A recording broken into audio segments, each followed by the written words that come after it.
promise anything, right? You know, it's up to people if they want to come on, but definitely want to have guests on in the future. I don't know if it's something I'll want to try and do every single week. You know, stuff like that can get played out when you're trying to do too much.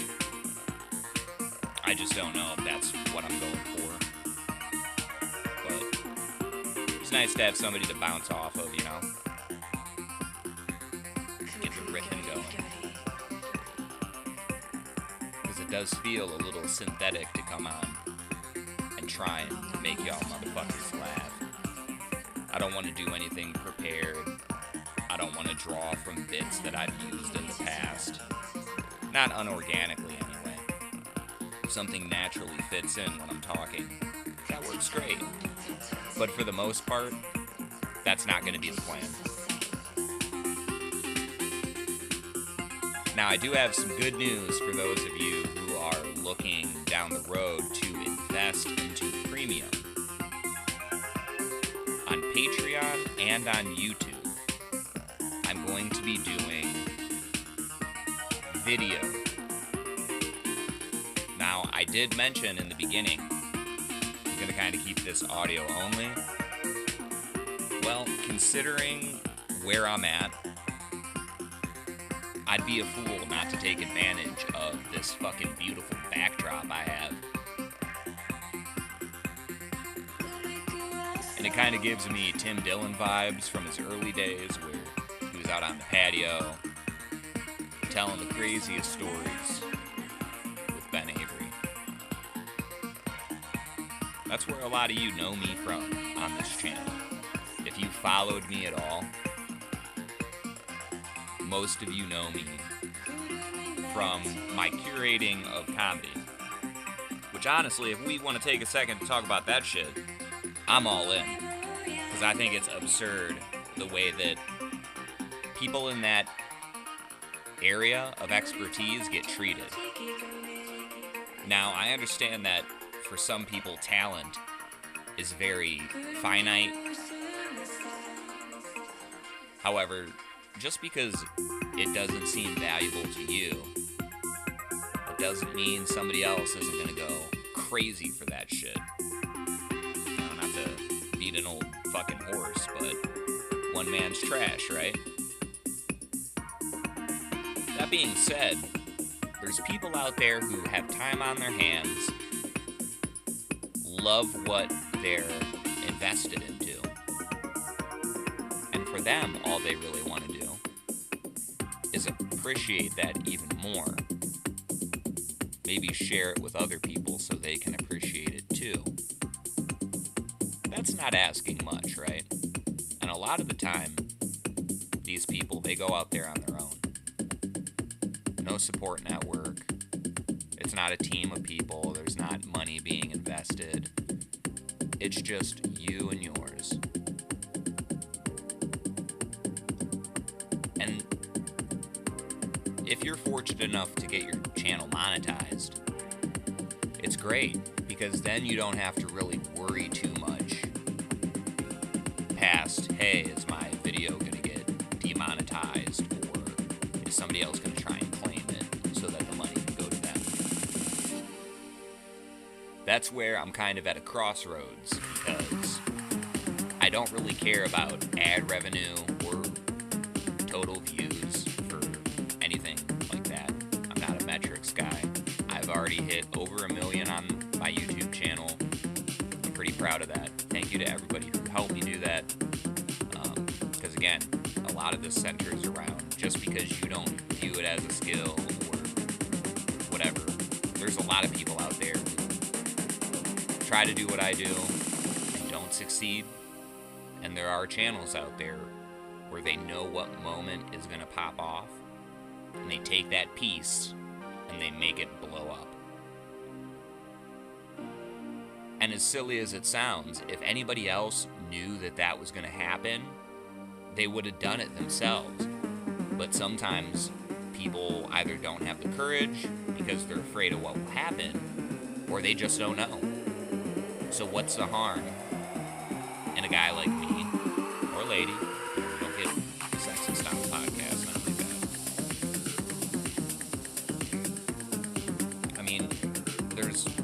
nothing wrong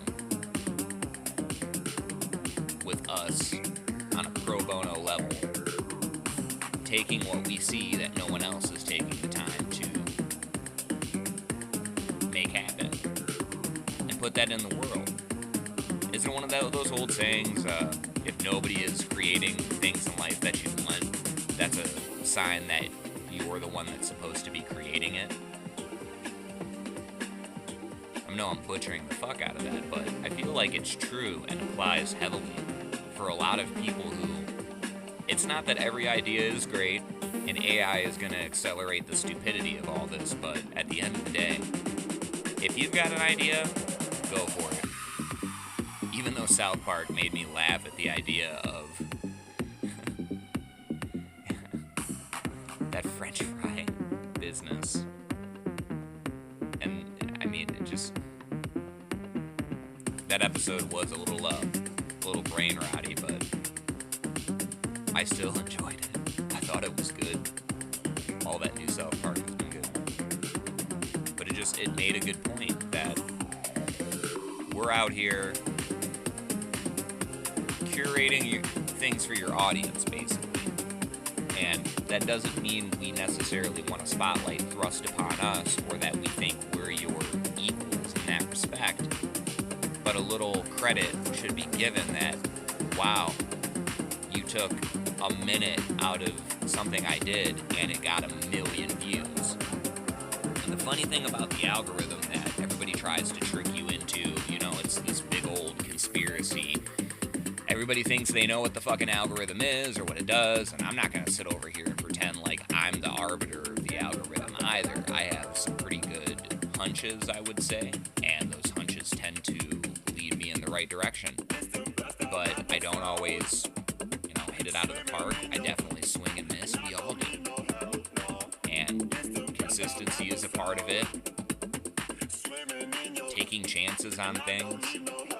Not worrying if a video is going to get shot down or whatever. And unfortunately for those of you who don't like this, if you're a bigger creator and you don't like when people are sharing your content and making you bigger, well, for one dumb fuck, that's part of the equation. Whether it's word of mouth or people recording it on their phone. Back in the day, it used to be handheld tape cassettes that people would then go through painstaking hours to copy and bootleg on the street so that you and your greatest material, without really any kind of way of getting back to you, there's like a plausible deniability aspect there. I don't know how else to explain to you that the way the game was being played, everything was taken care of. Now you've put yourself in a position where you don't even want people like me to get you hundreds of thousands of views on your material, even though YouTube automatically will take the copyright and allocate it to the copyright holder. I don't know how else to put it, but if anybody uploads your content, YouTube snatches the money and makes sure you get that. It doesn't just disappear into a hole. I don't get that. That time has been long gone. There was a time when people could get on YouTube, hit a certain level, and then make some money off of that. I'm not saying there aren't successful people making money off of YouTube. I'm saying that avenue towards revenue no longer exists in 2025, not in the same capacity. A lot of people are frustrated by it. They've had their channels demonetized. I've somehow retained partial monetization. I still stand by what I said originally when YouTube did give me my partial monetization. That I understand how the copyright structure works. I'm okay with case-by-case fighting through certain things that I disagree with because I know I'll win. But ultimately, we're all just here to kind of perform and help each other out and make each other greater. And it's a shame.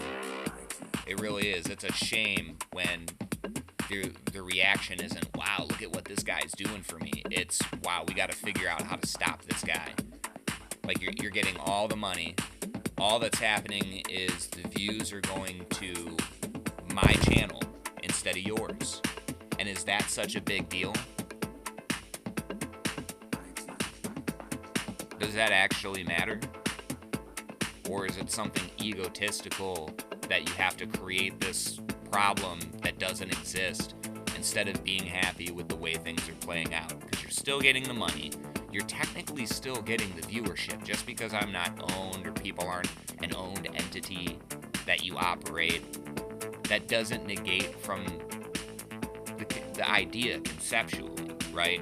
That in the greater sphere of what you are, you have outliers doing pro bono work, making you even more notorious in reaches that you're not touching yourself.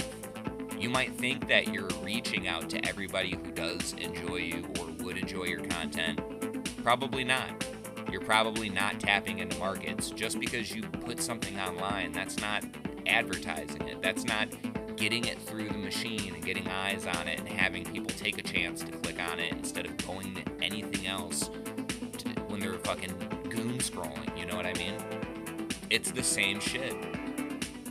So I know I'm getting a little worked up, a little passionate, but at the end of the day, it's like, I don't understand why some people don't get how algorithms work or how they make money off of these platforms, but I do. And if a lot of you would just take a big step back and say, holy shit, this guy hasn't asked for anything, he hasn't made a dime off of it, and he's done nothing but help my platform, you know, that would be some good ownership to take on your part. Now, realistically, I don't expect any of that, but I haven't really shared this story before, and I'm going to talk about it. Maybe I'll talk about it on the premium, actually. Have something to talk about on the premium episode.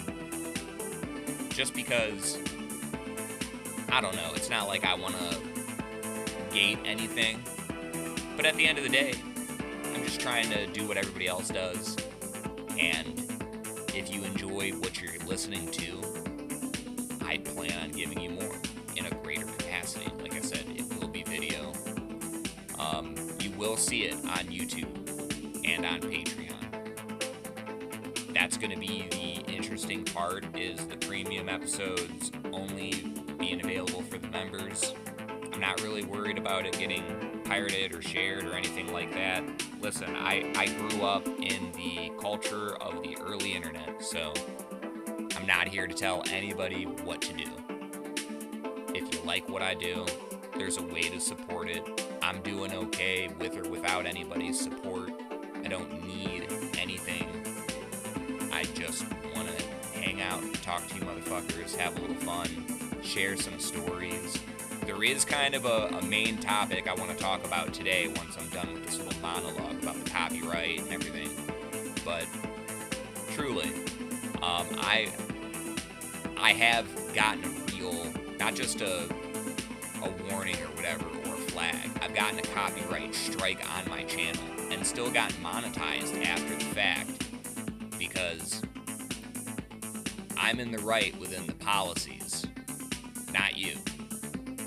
You willingly put your content on this platform and people view it for free. I don't think you know what that means anymore. It is not the same as your stuff going on TV and being backed by a major corporation where there are protections the same way that the NFL talks about, hey, these games can't be shared or recorded, or when there's a clip posted of somebody making an awesome fucking touchdown reception, it goes viral and people post it on multiple accounts and it gets shared, and it's so arbitrary to think that you have a stance in that argument. You don't. You're still making money. You're still getting the viewership technically. Just leave it alone. Let people have their fun, their space. You don't have to understand this. You weren't born into this, right? A lot of you were fairly new to YouTube, even though you act like you're on the board, that you've been around for a minute. I'm sure you've participated on YouTube over the years, but I know who my OGs are on YouTube. Tourette's Guy, whitest kids you know. There are videos that came out way back in the day, and there's just no changing any of that. You know what I mean? This is just the way it works. And you gotta be cool with that. And I still see other channels doing it to this day. What I had taken a clip of, I see people doing that more. Nothing happens to them. I wonder why. It blows my mind. And if I ever had the opportunity to confront the person responsible, I genuinely would look them in the eye and say, yeah, why would you make trouble for me? I'm a nobody. Am I that important that you got to take time from your... Because it was a really... I'm high up there. You'll be surprised when I mention it. And unfortunately, I thought I was going to do a premium this week. I don't think I'm doing a premium this week. You know, I don't want to get too far behind, but at the end of the day, I'm just enjoying doing the podcast, my little hour a week, kicking shit, not giving a fuck. And so far, I've liked the reception I've gotten from these 2 episodes. I get that the majority of people on my channel are not checking it out. Fair enough. I'm sure if I posted some Tim Dillon clips or other comedians, you'd be a flock of seagulls. But I'm trying to actually have comedians on my pod to talk to. I'm not just trying to get a clip of Ben Avery. I'd prefer to talk to him. The guy did what most people wouldn't. He was in a good situation, and then he walked away from that to take a chance on something else. It's a good thing that he has a great network of people with him. Not that he hasn't made it happen on his own. The show is great, too. And that's kind of what we're going to lean into a little bit. The whole pod isn't going to be about this, but I noticed he said the Vegas shooter incident was blown up, and I wanted to talk to him about the little that I know. Not that I'm, Mr. Big or anything. Mr. Big, oh. But I'm a little tapped into that well, so to speak.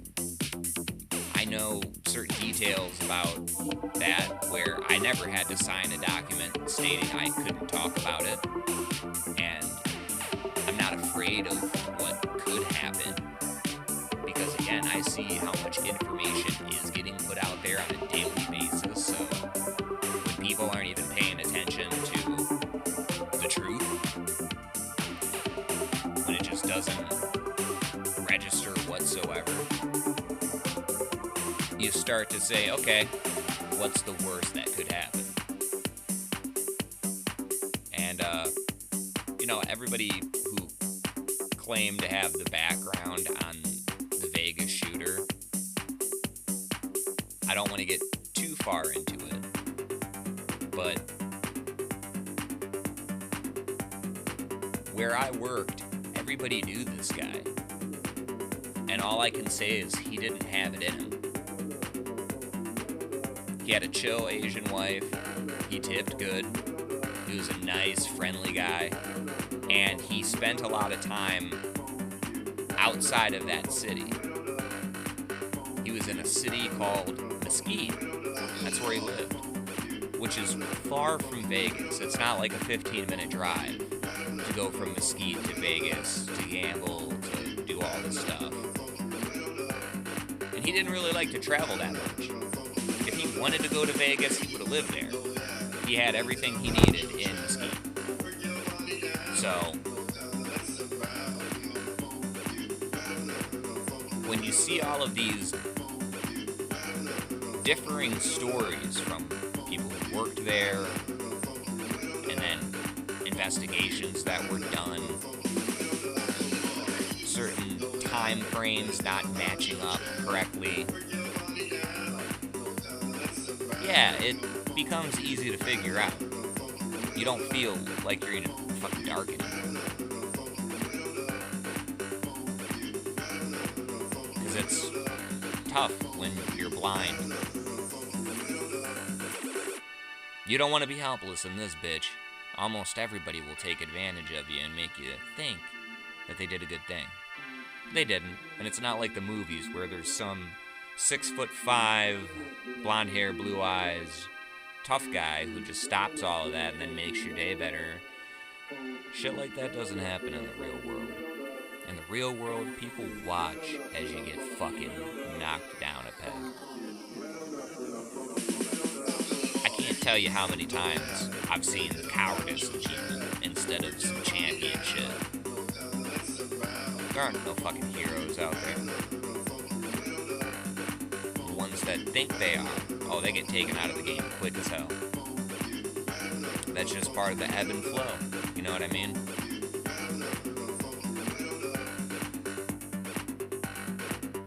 And yeah, it's a little creepy to see that guy take the fall for something when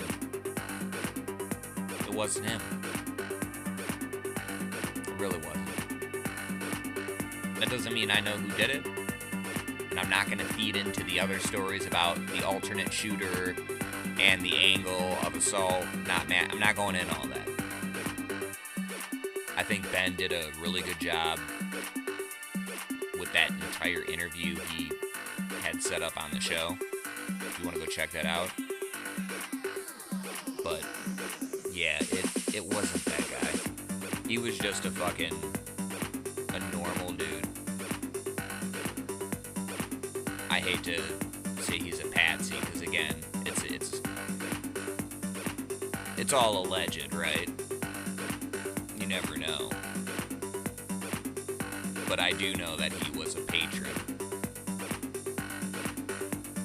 out in Mesquite, and everybody knew him, and he was a nice guy. So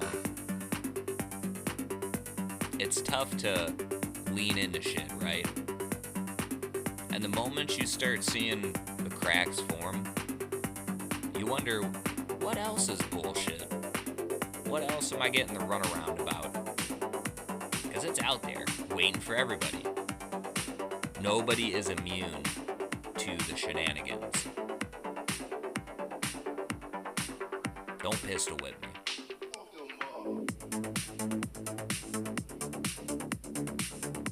I could go for a liter of cola right now.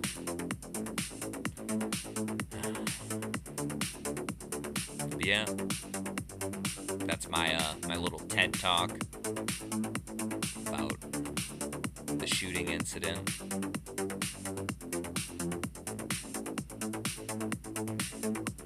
Too much to think about,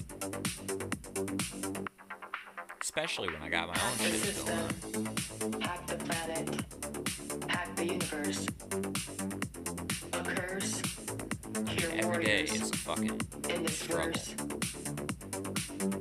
This invasion, a illusion. Beat, I'm getting sick and tired of people out in the world. technology, frequency. A sacred geometry. Every day of acting like they've never done this before. me.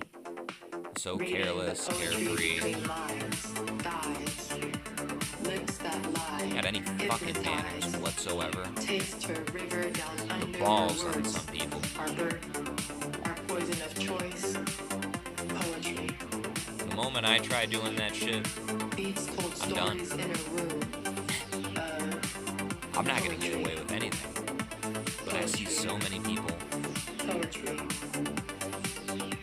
Moving on this beat type poetically. How do you get to that point? Views of Kit Kat. I think that's what I'm Berlin speed, most curious techno about. infinity.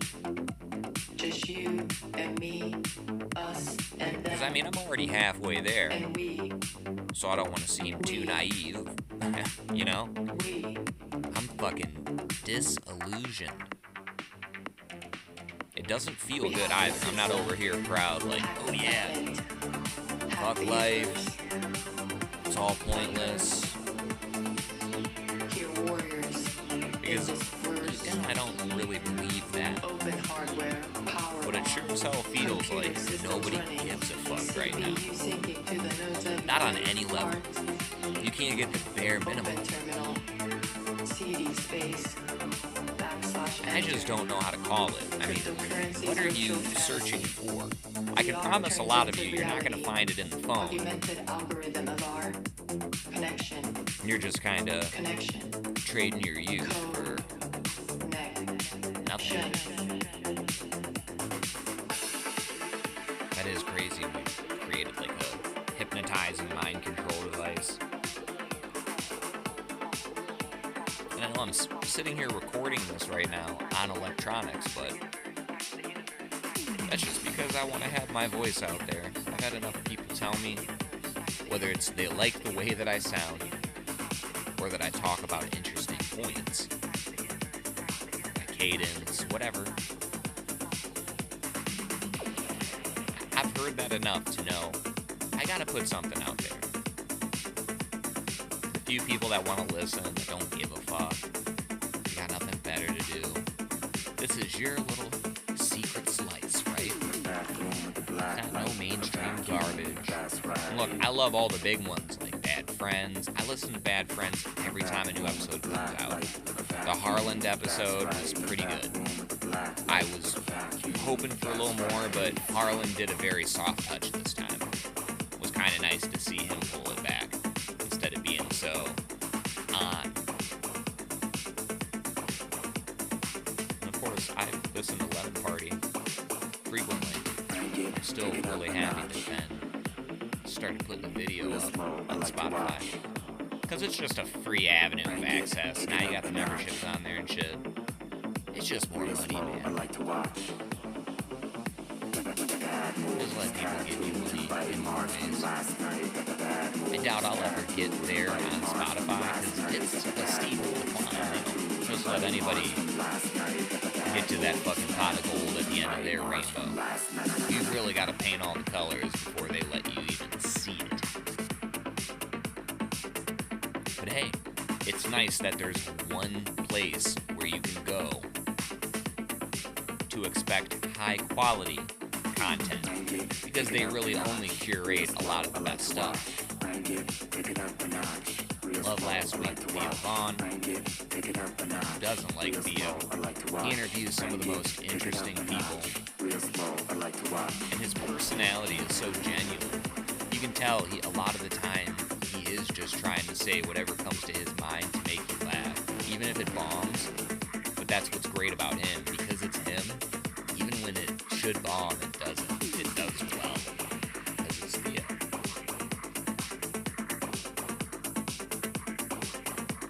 It's nice when you've got comedians like that. You just got a certain emotion to them, right? And I've said all this before, just like tweeting out. There are a lot of great ones right now who just, thank God they exist. Sam Talent is fucking funny.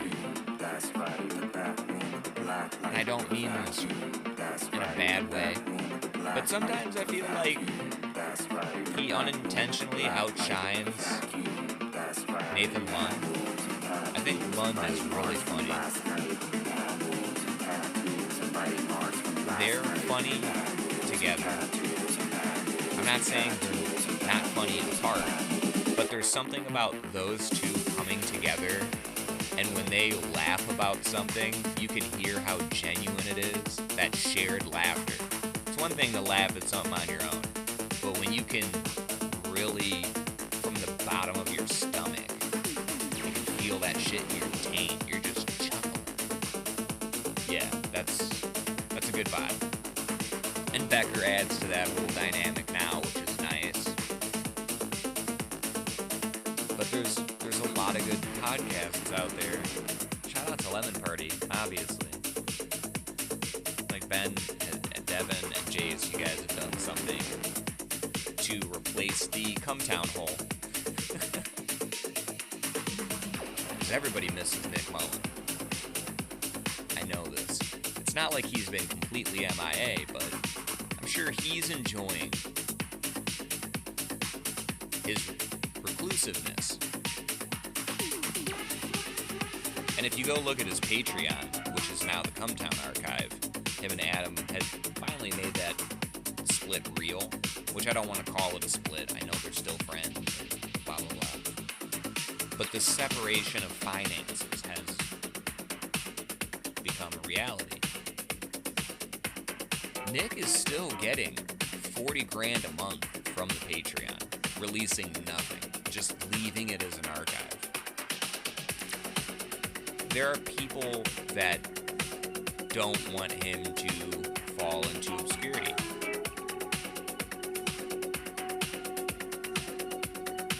And you realize it's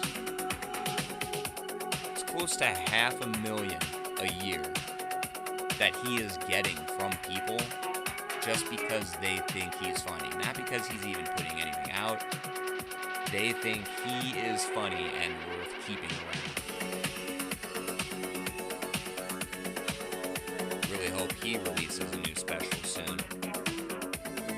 You know, the biggest flaw, I think, of Cumtown is all three of them not realizing how far they've come, and that now is the perfect time for them to release, even if it's just a one-off. To do a Cheech and Chong style, you know, or Tenacious D. Think of any of these groups out here, Broken Lizard. They need to make a Cumtown movie or do some type of special together, all three of them.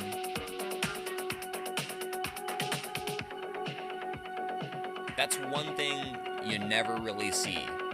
You've seen comedians come out and do it together, but they all go one at a time.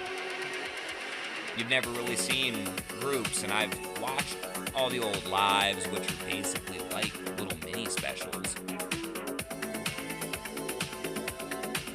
But you guys could do that. You guys could either tour or do a special, and you would sell just the three of you touring. Bill it however you want. Whoever has to get top billing. You know, Stavi is the biggest, you know, in total body weight. So, I mean, maybe Stav should go first, and then, because Adam's a bug, he can go in the middle, and then Nick can, you know, save the best for last. That should please everybody too, right? And then the amount of people that would love you for that, for actually recognizing how valuable all three of you were to the culture. It wasn't just a phenomenon that fatted out. People still think you're three of the best, but when you're together, I don't know what the answer is, because Adam is doing pretty good on his own. It's interesting to see his growth as an interviewer. Nick really prepared him for that. Hopefully Adam recognizes that. And Stav is just Stav, you know? He's... Opa!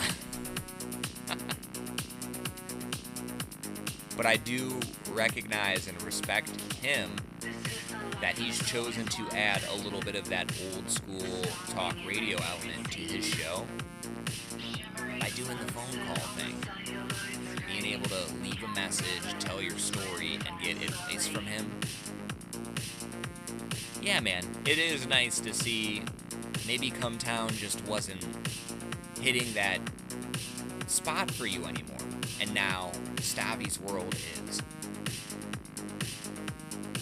And it was beautiful when you had Nick and Adam come on.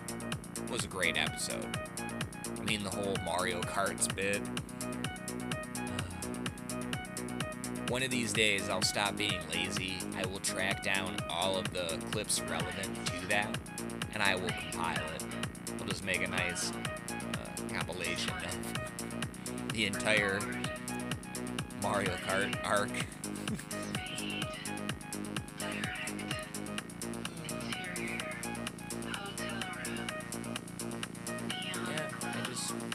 I'd like to see a little more connectivity. from everybody. We've got too much love for comedy, I guess. And I'm still stoked. You guys are going to hear me talk about it probably every episode, but Skankfest coming up in November. I will be on the volunteer crew, so if you want to come see a brother working his ass off to make this shit happen, by all means. Really can't wait to see what they do this year. Still can't believe I get to go. I'm lucky. I'm lucky for a lot of the shit I have right now, but I did work hard for it. But luck plays a part into it too. Right place, right time, right people, right attitude. Attitude's a big one. You can fuck yourself out of so much in life just being a dick for no reason. You had a fucking tough day, so what? Shut up. Smile at somebody. Ask how their day was. Stop thinking about yourself, you fucking asshole. You never know if that person across the counter from you having a nervous breakdown. Just take a fucking moment to step outside yourself and say, what else can I do besides what I'm doing right now? There's a hell of a lot, and I don't want to coach anybody. But go do something. There's more meaning in life than doing what you're doing. Now, if you're out there crushing it every fucking day, then this isn't applying to you, right? But if you're not maxing out in some capacity, nah. I can't fuck with that. You heard me on the last episode with Chef, where I don't think you should be forced to do anything, but at some point in your miserable fucking life, you gotta recognize that you have a limited time that you can do everything in your power for something. And if you never do that, you will feel unfulfilled towards the end of your existence, but there will be no way to reconcile those feelings. So do something, try, give it a chance, don't be afraid. Take a deep breath and say, I'm jumping head in, motherfucker. I don't care. Let it ride, baby. Why the fuck not? I'm sick and tired of this soft-ass approach to everything.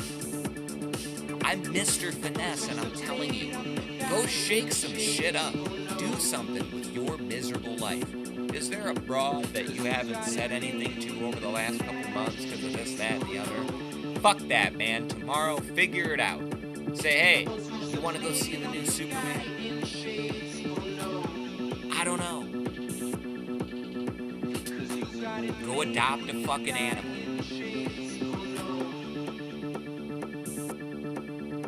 I'm sure there's somebody out there, maybe even a neighbor, I don't know. There's somebody out there that you can do some shit for. And you never know what that's going to lead to. It could lead to something huge. That is part of the goal of life. Being able to amount to anything does mean you have to be interconnected. You do not get to just be this shut-in, isolated from the world, deciding when you have an interaction and only if it's beneficial to you. That can't be the case. So get out there and bust your fucking ass for something and then have fun because you worked hard for it. That is what you should do. That is what the focus should be. If every single day you are just going home and eating a bag of fucking Cheetos, man, it's time to let it go. And if you don't know how to do it, people are a great resource to figure that out. And it turns out you really don't have to spend money to get that personal progress. You just have to make the effort. Go talk to anybody. If somebody, when you say hello and how are you doing, if they kind of go a little further, don't be afraid to talk. Don't be afraid to ask if somebody, hey, you seem like a nice person. Can we be friends? Get your number. You'd be surprised how often people are looking for something new in their life too. You're not an inconvenience. It's not inconsiderate to say, hey, maybe we'll get along. And doesn't that sound more fulfilling? Because I get it, there is that draw inside of you that tries to keep you alone, keep you in your comfort zone. But that's not comfort. It's really not. It is not the comfort you think it is. Don't fool yourself into thinking you're better off alone.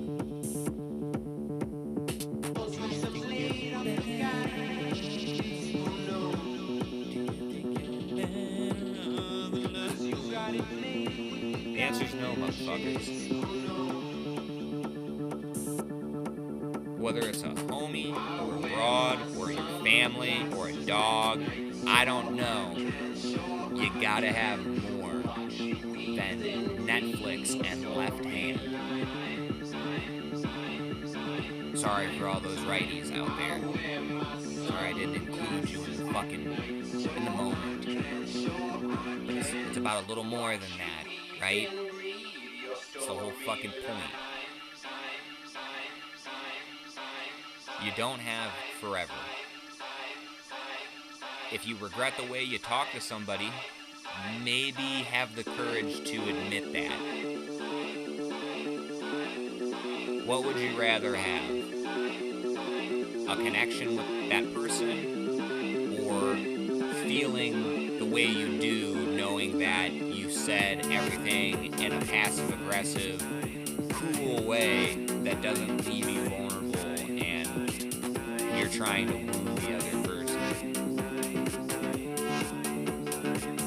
That seems like the new normal for a lot of people, and I feel sorry for you motherfuckers.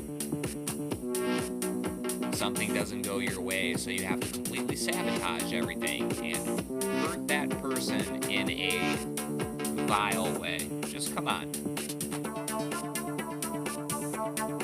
And it doesn't feel as good as you think. That's not rewarding, okay? You will regret that shit. I do. There's people that, if I could go back to that moment and say something a little different, have a softer touch, I would.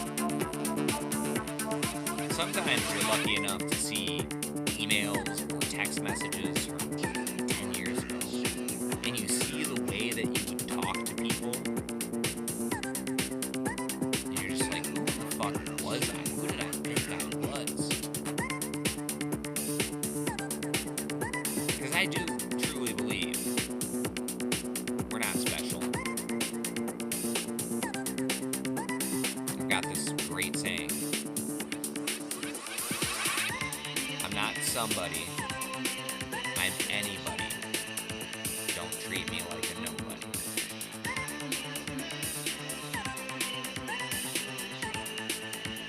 But it is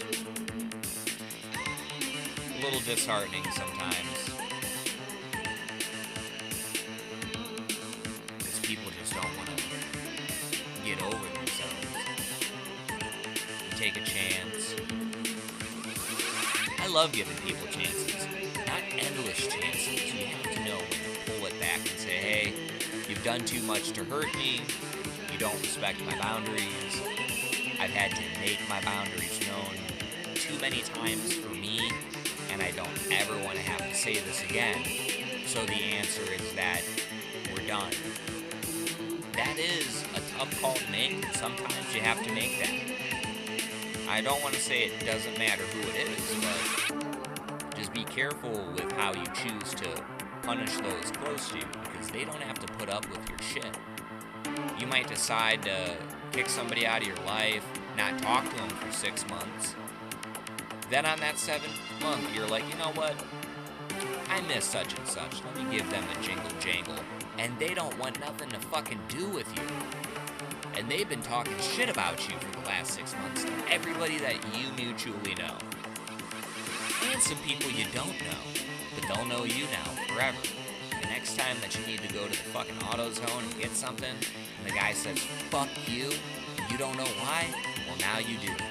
It's because you pissed off somebody in their circle, and they give a fuck enough to say, oh, I'm gonna get you in this moment. You're not slick, you're not cool, you're not skating through. It all has a cost, and it catches up a little bit. So, wake the fuck up and understand that shit. If you didn't recognize, here's your reminder right now on this pod. And if you're grateful for that reminder, guess what? On YouTube, it's only $1 a month to support me. On Patreon, I only have a $5 option right now. That's just what I'm going to charge. I might change it, I might not. I don't know if the dollar members will get access to every premium. I think the dollar members, I might only give you 1 premium a month. The other 3 episodes will not be eligible. So I might do something like that, a premium light. Because even for $1 you get an extra episode, that's kind of cool. Who knows? The idea of doing paid stuff is more fun than the reality of it. Because it's still work, which I recognize. And it does kind of put a value on my work, which it doesn't make me feel conflicted.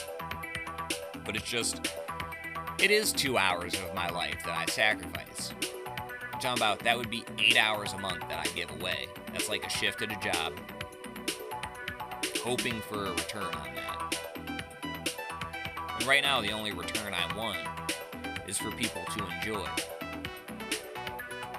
I might have joked about having a DraftKings sponsorship and all that shit, but at the end of the day, I just want people to be able to enjoy this. It's got to be nice that for close to an hour, it's uninterrupted. You don't hear me cut into some speech about, oh man, is your dick not working? Well, buddy, me too, and I got news for you. Blue Chew loves you, and if you just use this promo code I'mGay69, you're gonna get free dick pills. You're gonna be harder than water. Ooh, baby. Like, it just, I don't ever wanna do that. I don't wanna have to read that minute and a half spiel that they do at the end of the DraftKings where they're like, oh, and betting is blah, blah, blah, and in Arkansas, call gamblers now at 888-492-7986, or, oh, come here, and that is not ever going to be a part of my repertoire. It's not something I can do. It would break me up in my heart to have to subject myself to this scripted kind of fortune-telling mentality. I respect that podcasters do it. There must be a lot of money in that bag for you to, every single time you do a pod, say that entire thing. I just couldn't do it. It'd be too much for me. It'd be way too much. I feel bad when I have to go to the store and somebody's got a scripted line they've got to say. You know, you go to the gas station and they have to say, oh, do you have rewards? And think about how many times they say that fucking statement every day at their job. Let's just say 100. They work 5 days a week. That's 500 times they have to say, do you have rewards? That's like hearing the same fucking song 500 times a week. I don't think there's a lot of you that could do that. I wouldn't want to do that. It sounds insane. But we're still making people do shit like that in the big 2-5. I understand people put a lot of time and energy and effort and money and research, blah, blah, blah. They gussy it up with all of these big words to try and make it sound more impressive so you feel defeated when you don't agree or feel there's a better way to do it.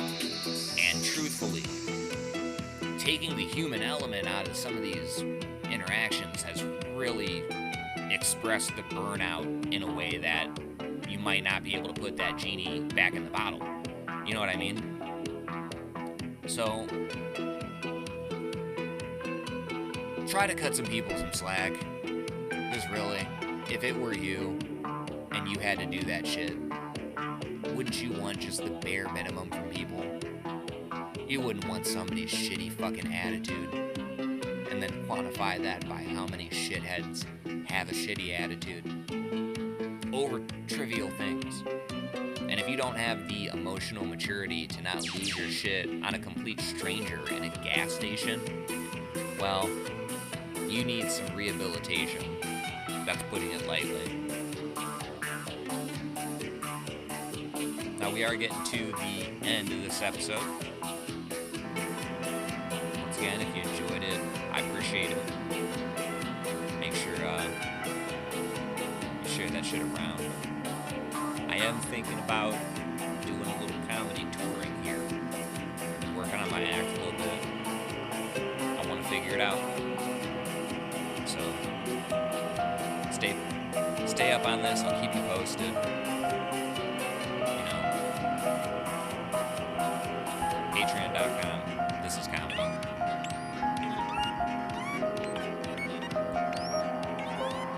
Love you, motherfuckers. We'll catch you next week.